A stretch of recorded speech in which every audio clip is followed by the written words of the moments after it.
FCC opened up a freaking comment period, getting FCC to begin considering ownership rules at September open meeting.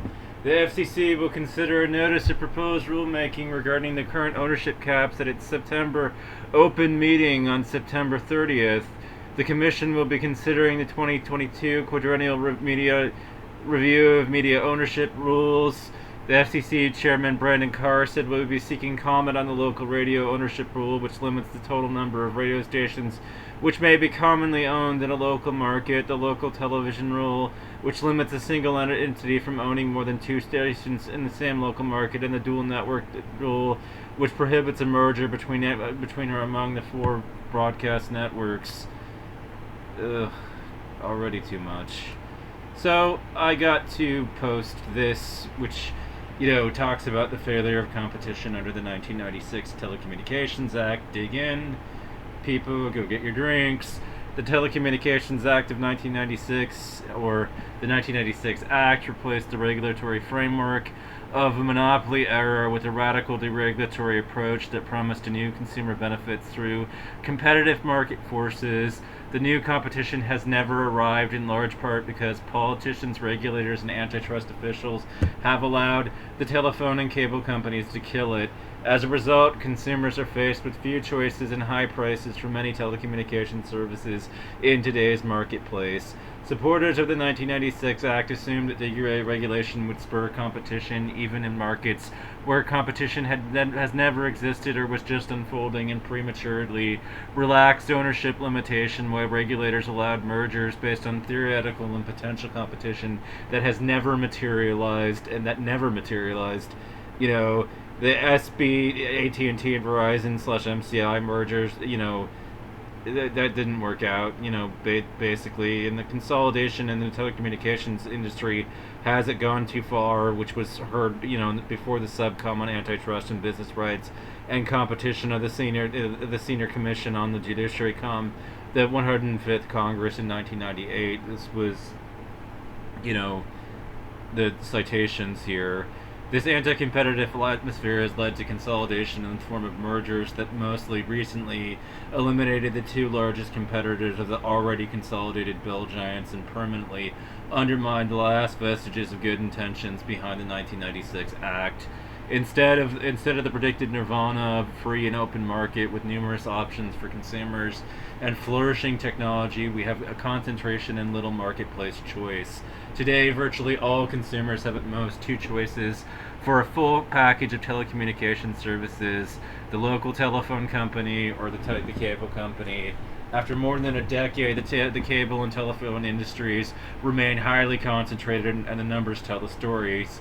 Cable operators still have a 72% market share of the multi-channel video market. Telephone companies have an 85% share of the local telephone subscribers, 75% of long distance, and more than 50% of wireless customers. High-speed internet appears to be split more evenly between the local cable and telephone companies, 60-40, but if one takes into account the advanced services, it's closer to 80-20 in favor of cable. This is really all the way back in 2006 that this thing came out in, but it was already clear by then. Very little has changed by 2025. It's still the same. The cozy duopolies that have created have not brought benefits to large segments of the consumer market or price innovation, and video consolidation and anti-competitive bundling of programming has led to cable rates increasing almost 3 times faster than that rate of inflation. Even satellite subscriber growth has failed to check these huge increases. For the first time since the 1998 AT&T breakup, long-distance prices for phone users have been on the rise. The enormous price reductions for all phone revenue may be coming to an end as long-term contracts, early termination fees, and stagnating prices for low-volume options persist. VoIP fixed this situation, by the way, but with the telephone calls, so that's one of the big things that's happened in the last few, since 2006, each cable or telecommunications giant has protected its own base of services by staying out of each other's service territories. This remains the case in 2025. In addition, they've bundled services, cable with broadband. This remains the case in 2025 in order to keep potential customers such as satellite service providers at bay. This resulted in a lack of service options for consumers. This remains the case. Instead of paying and getting the exact services they want, they must instead purchase package services like digital subscriber lines tied to phone services or cable modems tied to a cable video package. Getting the benefit of discounted bundles causes the average household to expend much more for a cluster of services, some of which they may or may not use. This is definitely not the competitive landscape that Congress intended when it passed in 1995, and very little has changed on television since 2006 in this regard. I've complained numerous times to Comcast/Xfinity. The same complaint: my family does not watch a single second of sports broadcasting, nor does it watch a single second of Fox News, and literally hates it. And yet, we know that at the cable level, our carriage fees are going to them, and we want the company at Fox News to fail. We don't support Murdoch or his business interest. We hate them. We hate the people that work for them. We want them all fired. We want the company to fall into ruin, and for the right to have no media whatsoever influence. We want to erase right-wing's media influence and replace it with leftists. Fuck them. And if you love Fox News, kill yourself. You are the fucking definition of evil, and you are fucking the embodiment of it. And you have no redeeming qualities whatsoever. Just please eat a bullet and make the world a better place, because it is better. We are better for every fucking one of you that dies. The world becomes a little bit better. And you can come in my comment section and say whatever you want, but you are the scum of the earth, and there is nothing good about you, and there never will be. We are better off if you die in the next fucking nanosecond. I'm not fucking kidding. I spit on you. So, I welcome you to come in here and say whatever you want. Fuck you. Preemptively on that one, if you're a member of the right. After the passage of the 1996 Act, it was assumed that competition would flourish among telecommunication companies. As we explained in the Wall Street Journal, by sweeping away decades of regulation, Washington thought it was paving the way for a free-for-all among the bell companies, long-distance carriers, cable operators, and telecommunication providers. Instead, it left an opening for companies that were looking to merge in order to gain even more market share, thus setting the stage for the union of SBC with AT&T and Verizon with MCI. The SBC, AT&T, and Verizon MC mergers marked the abandonment of the competition model envisioned by the 1996 Act. The AT&T and MCI were two of the largest non-bell competitors in the local market, both residential and business markets. They were also the long-distance companies with over half the market nationwide. In fact, prior to the mergers, AT&T and MCI pursued various approaches to providing services in the market and were the best competitors to the Bell operating companies, or BOCs. MCI played a key maverick role in the industry for decades. Not only did it break open the long-distance monopoly for residential customers, but it also pioneered local competition. MCI and ATI provided a valuable service to the industry that was important for true competition. Their lack of presence will surely deal a severe blow to the competitive fabric of the telecommunications industry. Again, it took VoIP to fucking fix this situation. Unfortunately, when it comes to VoIP, we still can't make international phone calls on the cheap. This needs to change.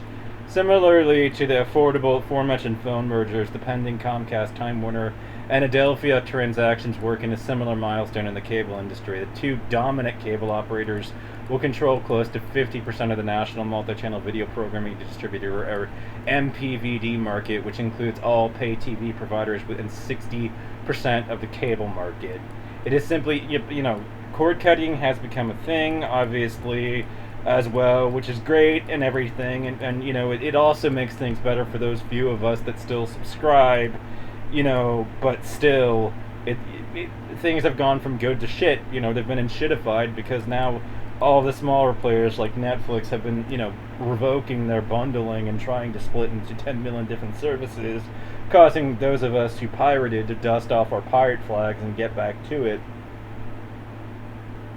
It's simply impossible for a cable channel to succeed without getting a carriage from both of these cable operators. This deal highlights the problem created by creating large regional clusters where cable operators were allowed to dominate.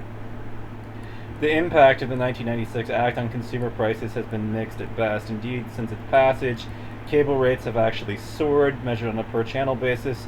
They have increased 64%. The cable increase is 2.5 times the rate of inflation. However, since consumers do not get to buy cable service on a per-channel basis, which is still the same, but we are forced to buy the whole bundle on a take-it-or-leave-it basis, which is still how it is. I'm not able to cut Fox News out, so they still get those carriage fees, even though I don't want them getting them. Or the sports broadcasters. Like, I don't give a shit. I don't watch your stuff, However, since consumers do not, but they're forced to buy, using this analysis, we would see that cable rate hikes have led to a near doubling in the cost of average cable bill. As a total monthly bill, they have increased 86% since 1995. Now, in all fairness, we have a lot more channels than we did in 1995. I just wish there was, get Crunchyroll to actually have a TV station. Jesus. This means the cost of cable has increased at a rate that is almost 4 times the rate of inflation.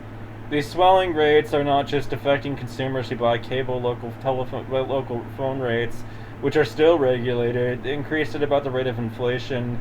Because competition never took much hold, there was some discounting for big bundles of local service, but that was extinguished when AT&T and MCI were gobbled up by SBC and Verizon. In market where prices were deregulated prematurely, like special access, profits have soared indeed. Wireless service charges, on the other hand, did not initially follow the trend of increased prices. In fact, wireless service charges dropped the price for a few years after the passage of the 1996 Act due to new entrants into the provider market. However, in the past several years, as market shares have stabilized, so too has pricing. This trend demonstrates how fewer providers and deregulation eventually leads to a consolidated market and higher prices for consumers. Now that the 3 largest wireless providers are integrated with the dominant wire companies by a merger or joint venture, Verizon with Verizon Wireless, AT&T with Singular, and Sprint/Nextel with the major cable companies, prospects for price competition for standalone wireless service seem even dimmer. High-speed internet service has also been affected. Pricing for high-speed service has become bifurcated. The BOCs have discounted their slow-speed DSL service back in 2006. At $15 per month, the cost is $20 per megabyte download, or over $100 per megabit upload. The cable price has kept its prices high, about $60 per month on a standalone basis, but upped its speed. However, it continues to cost about $10 per megabit download, as well over $100 per megabit upload. The Japanese and Koreans enjoy high-speed internet service at 1/10 the price per megabit. This is still the reality. In fact, there are almost half a dozen nations around the world where prices are substantially lower and penetration of high-speed internet is higher, and in fact what they consider high-speed internet is fucking fiber. This America is losing ground to other companies when competition is increasing and creating a more innovative and consumer-friendly industry. The future, at this point, since the 1996 Act has failed to produce the vigorous head-to-head competition that was originally promised, policymakers in the industry are engaged in a major effort to redefine success. Currently, the 2 dominant companies argue that they are ready to compete with one another, and that all we need or either can hope for.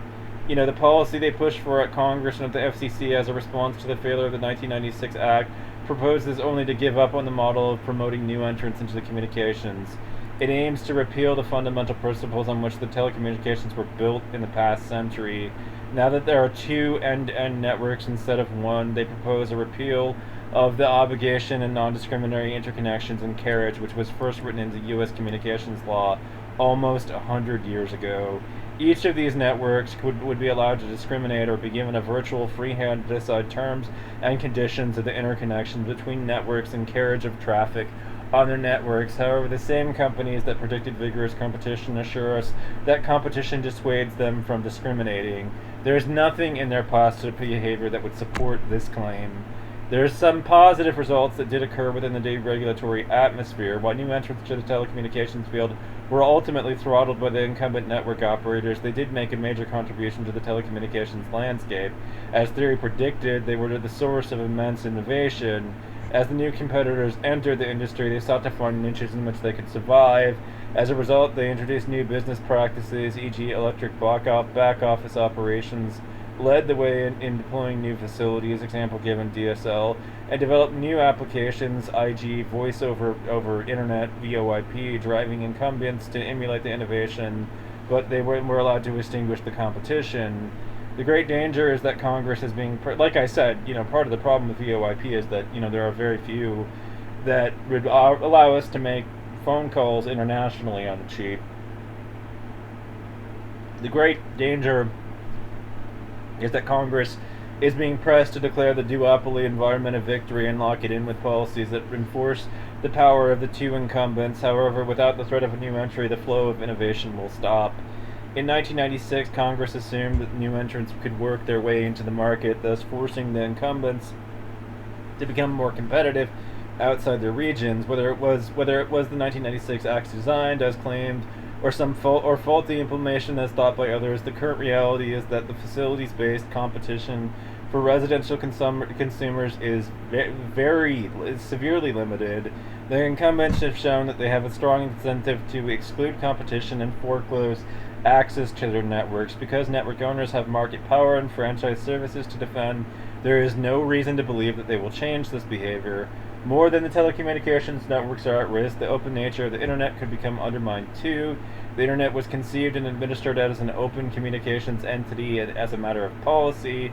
The FCC preserved the openness of the internet when it required telecommunication companies to carry data in a non-discriminatory manner in a series of decisions known as the computer inquiries. If telephone companies had not been required to open their networks, they would not have acted so benevolently. AT&T and Bell South have loudly declared their intentions to extract rent from internet service providers and pick and choose who can use their networks. Cable operators have also declared their intention to be selective in offering quality of service guarantees. This statement of intent is the antithesis of the internet principles of openness and neutrality. 4. Conclusions. It would be a tragedy if policymakers concluded that vigorous competition is unattainable and abandon its pursuit at the same time it jettisons appropriate regulation. If Congress settles for a telecommunication market where there are very small number of competitors and capitulates to the demand that private networks rule, consumers will pay higher prices and be given far fewer real choices where the economy is starved of innovation. Without aggressive public policies to promote the increased competition with open returns, the market conditions necessary to foster affordable and open democratic networks for telecommunications cannot survive.